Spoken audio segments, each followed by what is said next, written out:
Ok, alo bên mình cả là ba cho nó cô mỏng nha. Alo bên mình cả là ba bia. Cái alo bên quan là về cũng bị khó ba đi.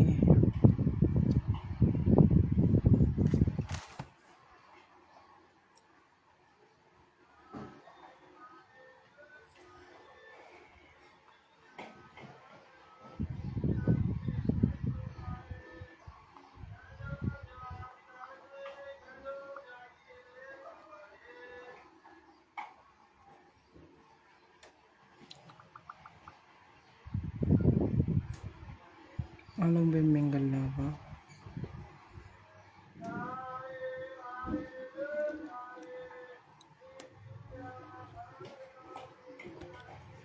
Mà nó là ship bú này cô bú này loài gọi nó. Ship bú, tông bú, tiệp bú. Ở bú chạy bà đấy. Ship bú, tông bú, tiệp bú bì là. Đã mẹ. Cho nó rồi cam cống rồi này. Cô bú rồi bì. Cô bú này loài tòa này bì ạ.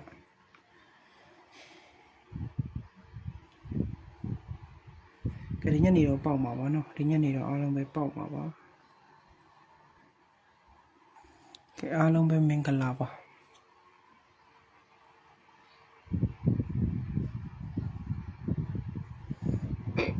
Alo bên mình cả là ba.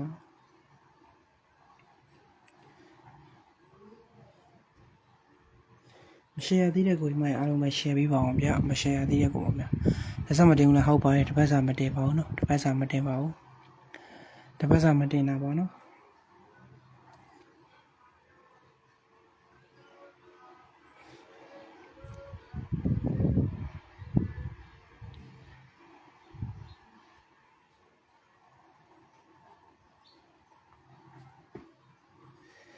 thì bây giờ mà đem chiếc đào vào âm mà gì mình cần làm vào vậy mình nói mình cần làm vào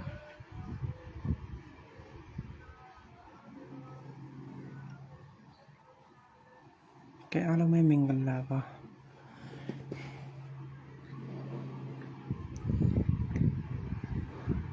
bao trên từ miếng alo người này vào đấy nó bao trên này của đi mà đi alo người người này vào đấy mà share tí để của đi mà đi alo người đi để share bị bảo lấy làm mà lấy đi này bảo nó mình video page đồ cái đồ xí đi để share bị bảo nó mà share tí để của đi mà đi lấy làm mà lấy đi này đi để lấy làm mà lấy này share lưu ra để của đi mà đi alo người đi để share bị bảo bao trên từ alo người là này vào đấy bao trên này của đi mà đi alo người là này vào đấy đó tất cả mà mình cần làm vậy mình cần làm vậy đó tất cả vậy nó cái alo bên mình cần làm vậy đó cho nó ấy của mày lại xuống đi của bia mày không biết nó lại xuống đi của cho nó ấy của mày alo bên bia mày bỏ nó app bao sai cái bỏ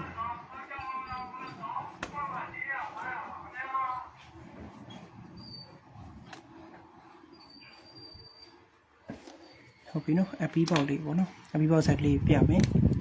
lại hiện tại cho nó ấy của mày alo có hiện tại tăng nhập bia cho nó lâu bài đi bia mày không biết nó lâu bài đi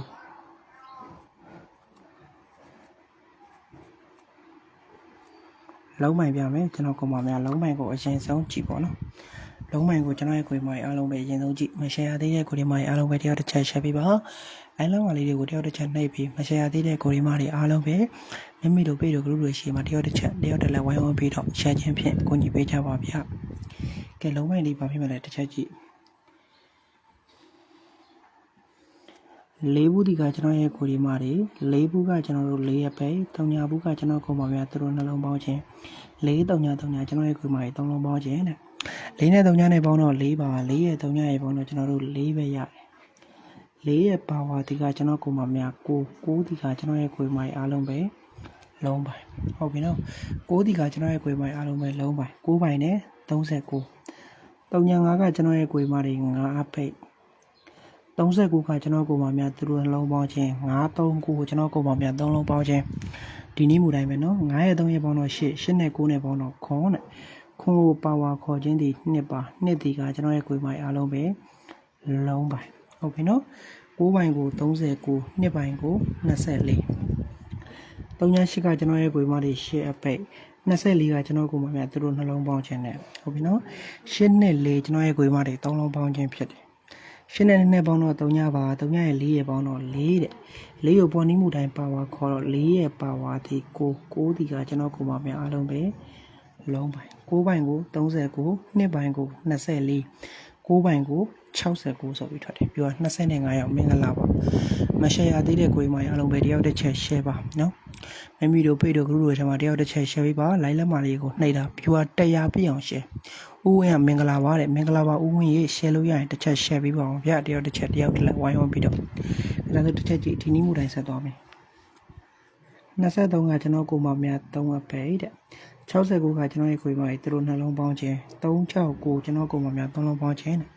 အန်ဒီလေးကမင်္ဂလာပါသားငယ်လေးအားပေးနေတယ်နော်ကျေးဇူးပါအန်ဒီလေးရေကျေးဇူးပါဗျာ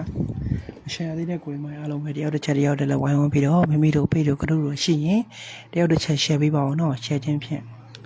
369ကျွန်တော်ရဲ့ခွေပါ3လုံးပေါင်းခြင်း3ရဲ့6ရဲ့ပေါင်းတော့9နဲ့9နဲ့ပေါင်းတော့ကျွန်တော်တို့ဘာရမလဲ9နဲ့9နဲ့ပေါင်းတော့10ပါ10ရဲ့ပါဝါဒီကျွန်တော်ရဲ့ခွေမာတွေ3ပါတဲ့3ဒီကကျွန်တော်ကိုမများအားလုံးပဲလုံးပိုင်ဟုတ်ပြီနော်3ပိုင်နဲ့83ဆိုပြီးထွက်တယ်တစ်ချက်ကြည့်ဒါဆိုဒီနည်းမှုတိုင်းပဲကျွန်တော်တို့ဆက်သွားမယ်20ခွန်ကကျွန်တော်ကိုမများခွန်အပိတ်20ခွန်အပိတ်83ကကျွန်တော်ရဲ့ခွေမာတွေသူတို့နှလုံးပေါင်းခြင်းနဲ့ဟုတ်ပြီနော်ခွန်83ကျွန်တော်ကိုမများ3လုံးပေါင်းခြင်းဖြစ်ပါတယ်တဲ့ခွန်ရဲ့10ကပေါင်းတော့9ပါ9နဲ့3နဲ့ပေါင်းတော့ကျွန်တော်တို့ဘာရမလဲ9နဲ့3နဲ့ပေါင်းတော့9နဲ့8နဲ့ပေါင်းတော့9နဲ့3နဲ့ပေါင်းတော့ကျွန်တော်တို့8ရပါတယ်တဲ့8ရဲ့ပါဝါဒီကျွန်တော်ကိုမများ3ပါတဲ့3ဒီကကျွန်တော်ရဲ့ကိုယ်ပါအားလုံးပဲလုံးဝဖြစ်တယ်ပြော38ရောက်တော့မျိုးတော့မင်္ဂလာပါတယောက်တစ်ချက် like လက်မလေးတွေကိုနှိပ် share လို့ရတဲ့ကိုယ်ပါအားလုံးပဲတယောက်တစ်ချက်တယောက်တည်းဝိုင်းဝန်းပြီး share ပေးပါအောင်နော်မင်္ဂလာပါသားငယ်တဲ့အေးလေးမင်္ဂလာပါဗျ9ပိုင်ကို39 2ပိုင်ကို24 9ပိုင်ကို69 3ပိုင်ကို83နဲ့ယနေ့ညနေမှာတော့3ပိုင်ဆိုပြီးရတယ်ဟုတ်ပြီနော်အဲ့ဒီ3ပိုင်နဲ့ဘာထွက်မလဲတစ်ချက်ကြည့်ပေါ့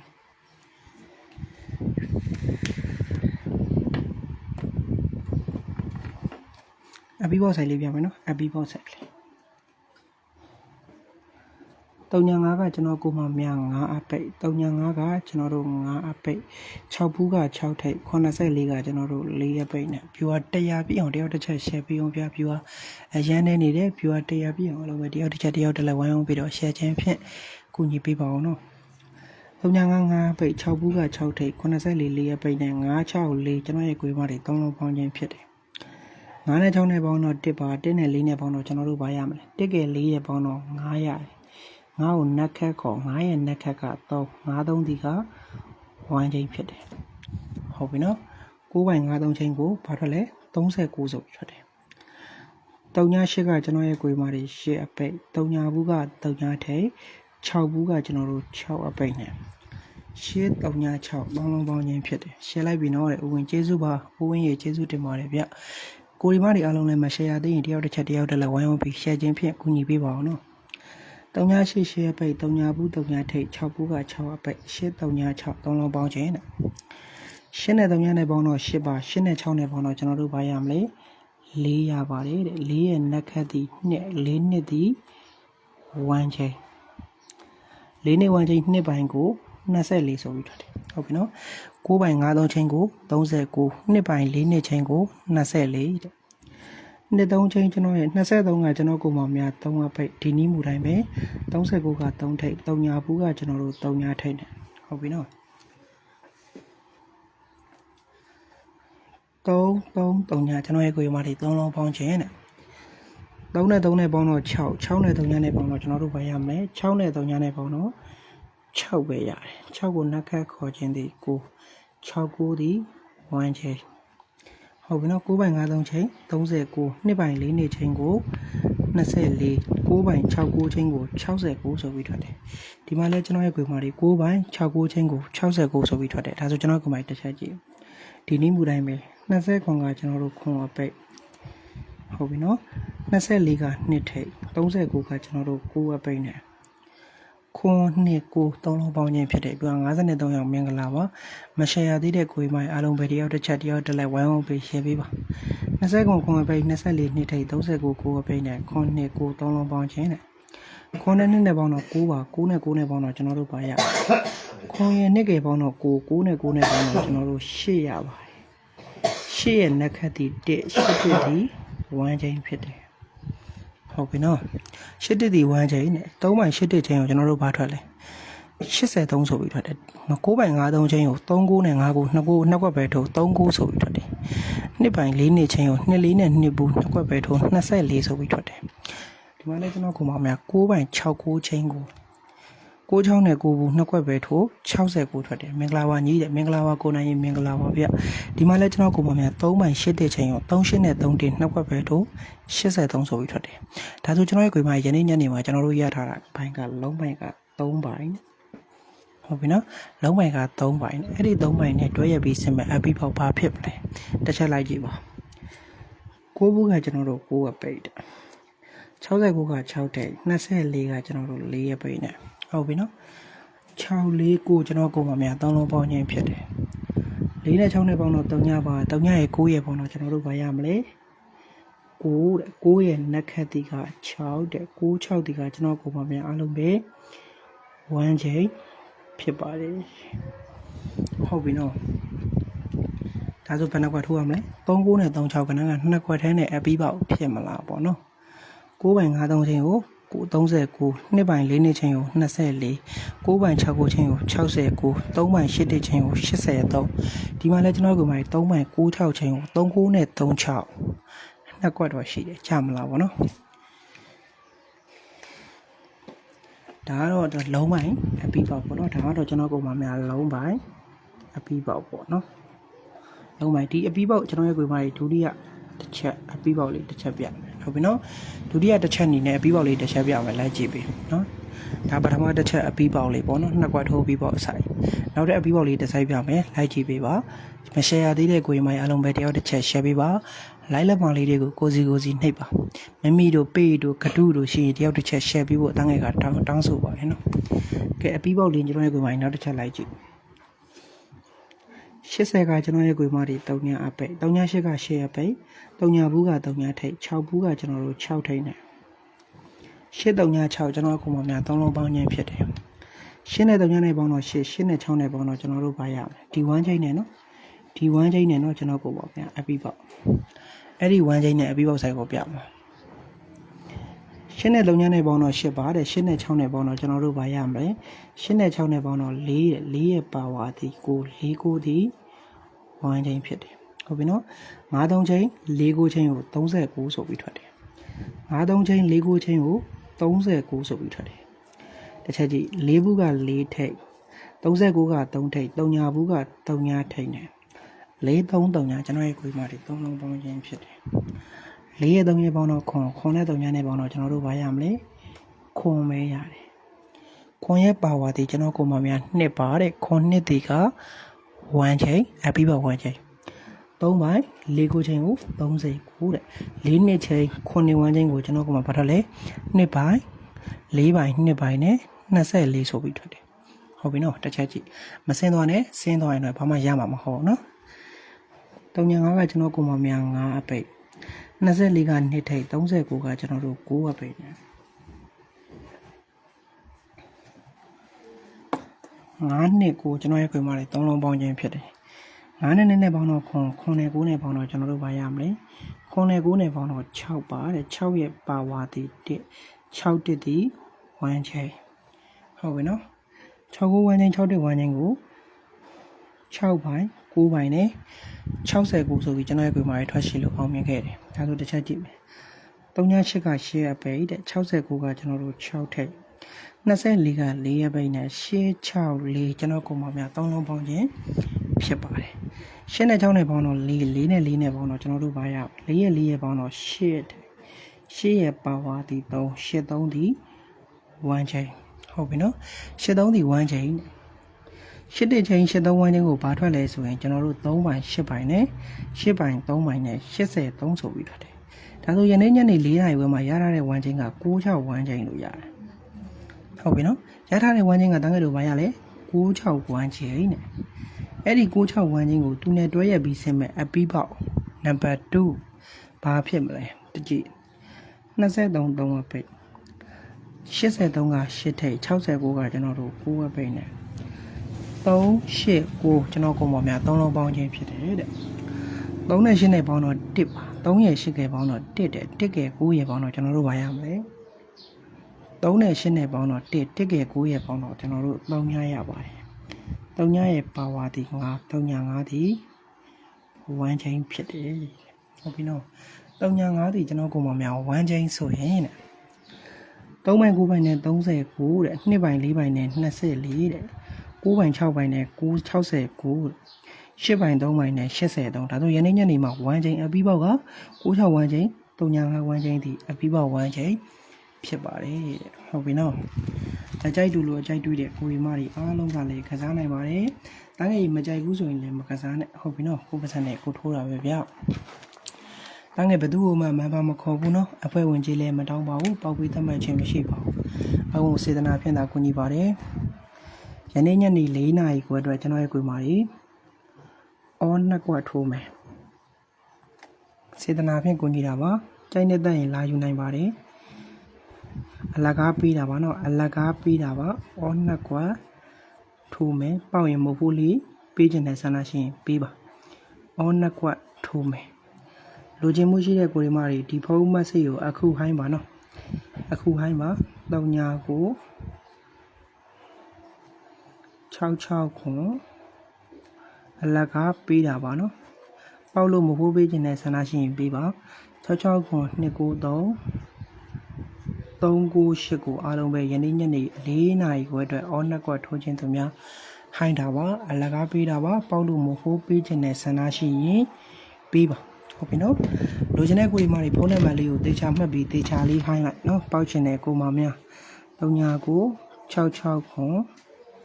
293 398ကိုအားလုံးပဲအခုမြန်မြန်လေးဟိုင်း66ခွန်293 398ကိုကျွန်တော်ကိုမများအခုမြန်မြန်လေးသာဟိုင်းလိုက်နော်မရှယ်ရသေးတဲ့ကိုရီမအားလုံးပဲရှယ်ပေးတော့ဒါဆိုခဏထုတ်မယ်နော်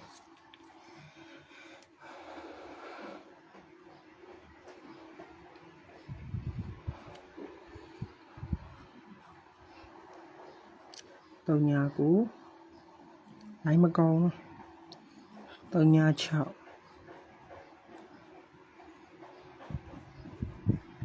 659ဟုတ်ပါတယ်မအားလို့ပါနော်ပိတ်ရဲ့ line မတက်ဘူးဟုတ်ပါတယ်မအားလို့မတက်တာပါ59 56ဒီညနေခဏမများခဏနည်းနည်းများမယ်နော်3ကိုဒီညနေခဏနည်းနည်းများမယ်နော်36 89 86 30ဒီကနန်းလေးတွေအားပြီးတော့ကစားဒီညနေခဏနည်းနည်းများမယ်နော်ကျွန်တော်ကိုပါဗျာဒီညနေခဏနည်းနည်းများမယ်နော်35 80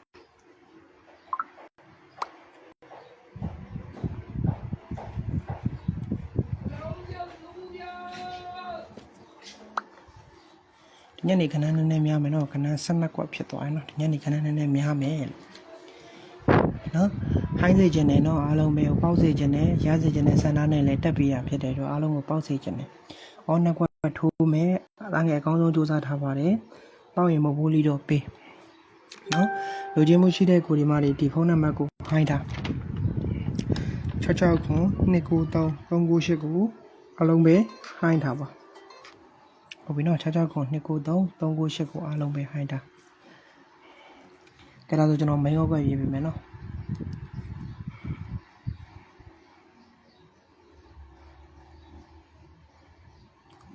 3ညာ9 3ညာ6 59 56 39 36ကျွန်တော်ပုံပါများ89 86ဒါမိုင်းဟောက်ကွက်ဒီပါခဏနည်းနည်းများမယ်နော်ခဏနည်းနည်းတော့များမယ်ဗျ3ညာ9 3ညာ6 5956 3936 8986ဒီကတော့ကျွန်တော်ပုံပါများမိုင်းဟောက်ကွက်ဖြစ်ပါတယ်နော်မိုင်းဟောက်ကွက်ဖြစ်ပါတယ်ဂျန်နာလေးတော့အရန်နေနဲ့ထိုးဟုတ်ပြီနော်အော်နောက်ကွက်ထိုးခြင်းနဲ့သားငယ်ရွေးပြီးတဲ့ခဏ